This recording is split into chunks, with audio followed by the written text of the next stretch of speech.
2 నెలలు డ్యూటీ చేసిన తర్వాత 30,000 అయితే సేవ్ చేసినాను అనమాట. ఈ సేవింగ్ డౌన్ పేమెంట్ కట్టి పల్సర్ 150 తీసుకుందామని నేను మా మామ యలంక షోరూమ్కి అయితే పోయినాను అనమాట.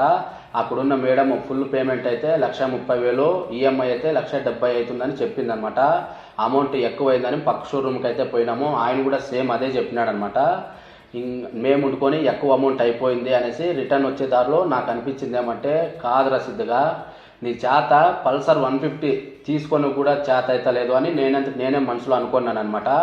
దాని తర్వాత ఒక షాప్ దగ్గర ఆపి బటర్ మిల్క్ జ్యూస్ తాగి కొంచెం ఆర్ఎంజెడ్ మాల్లో పని ఉంటే ఆ పని చూసుకొని ఇంటికి అయితే వచ్చేసాను అనమాట. రిటర్ను ఇంటికి వచ్చిన తర్వాత అసలు 1,30,000 ఉండేది 1,70,000 ఎందుకు అవుతుంది ఈఎంఐ అనేసి నేను యూట్యూబ్లో సెర్చ్ చేస్తే ఆ ఈఎంఐ అనేది కాంపౌండ్ ఇంట్రెస్ట్ అవుతూ అంత అవుతుందని యూట్యూబ్లో అయితే చెప్పినారనమాట. సరే తీసుకుంటే ఫుల్ క్యాష్కే తీసుకుందామని నేనైతే నిర్ణయించుకున్నాను.